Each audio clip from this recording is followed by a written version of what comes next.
अस्सलाम वालेकुम स्टूडेंट्स। आज हम पढ़ने जा रहे हैं कि सस्पेंशन ऑफ ड्यूमा के बाद कौन कौन से इवेंट्स पेश आए। You know that the Duma was suspended on Sunday 25th February. After that, politicians they spoke out against the suspension of Duma, and on the 27th February, the police headquarters they were attacked and damaged by demonstrators. What the government did, government में फिर से cavalry बुलाई but it refuse. लेकिन ये जो police थी इन्होंने demonstrators के ऊपर फायर करने से इनकार कर दिया। इंस्टेड क्या हुआ, ये जो कैवलरी सोल्जर्स थे उन्होंने इन वर्कर्स का साथ दिया और जॉइंटली उन्होंने एक सोवियत या इसको हम काउंसिल कहते हैं बनाई in the building of Duma. ये जो बिल्डिंग ऑफ ड्यूमा यानी कि दिस वाज द, और ये जो सोवियत बनी सोल्जर्स प्लस वर्कर्स की, इसका नाम पेट्रोग्रेड सोवियत पड़ गया। और अगले ही दिन क्या हुआ कि एक डेलीगेशन वो ज़ार से मिलने के लिए गई और व्हाट हैपेंड कि ज़ार ने रिज़ाइन किया अपने थ्रोन से on the advice of military commander on 2 March 1917। Now जो सोवियत लीडर्स थे दैट मीन्स सोल्जर्स प्लस जो वर्कर्स थे और जो ड्यूमा के लीडर्स थे उन्होंने यूनाइटेडली एक नई गवर्नमेंट बनाई that was called as a provisional government so as to run the country.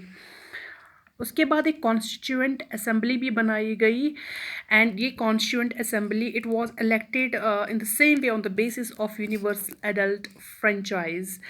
So it can be said that ये एक पॉजिटिव पॉइंट है कि आफ्टर द फेब्रुवरी रेवोल्यूशन जो कि पेट्रोग्रेड में आया था, जो मोनार्ची थी, जो किंग की जो गवर्नमेंट थी यानी कि मोनार्की जो थी, it was brought down in Russia. अच्छा, उसके बाद क्या हुआ, फेब्रुवरी के बाद क्या हुआ, यानी कि फेब्रुवरी में जो ये मतलब अब कॉन्स्टिट्यूएंट असेंबली भी बन गई।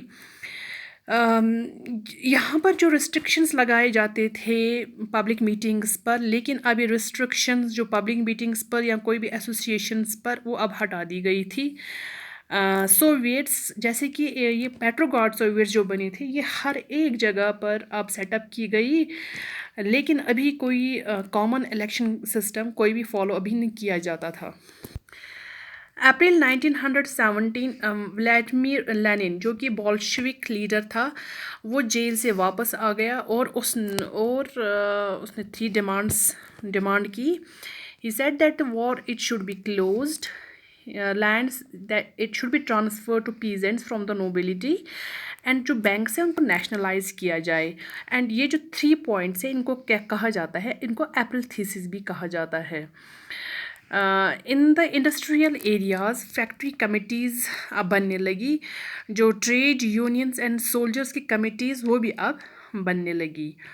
Okay, now on June 500 Soviet representatives they took part in all Russian Congress of Soviets. Provisional government जो थी उनको अब ये लग रहा था कि लोग जो है वो बोल्शेविक गवर्नमेंट को अब फेवर करना स्टार्ट कर रहे हैं and it would result in the decline of the power of their power. इससे उनकी जो ताकत है, उनकी जो पावर है वो ख़त्म हो। एज अ रिज़ल्ट अब जो ये प्रोविजनल गवर्नमेंट थी इन्होंने वर्कर्स को फैक्ट्रीज जाना बंद कर दिया था और they started to arrest the Bolshevik leaders. अब कंट्री साइड में साथ साथ क्या हो रहा था, जो कि लैंड कमिटीज़ थी वो डिस्ट्रीब्यूशन ऑफ लैंड पर वो फोर्स वो कह रही थी कि अब डिस्ट्रीब्यूशन ऑफ लैंड भी होना चाहिए। एज अ रिज़ल्ट जो पीजेंट्स ने जो है they seize the land between July and September 1917। Thank you.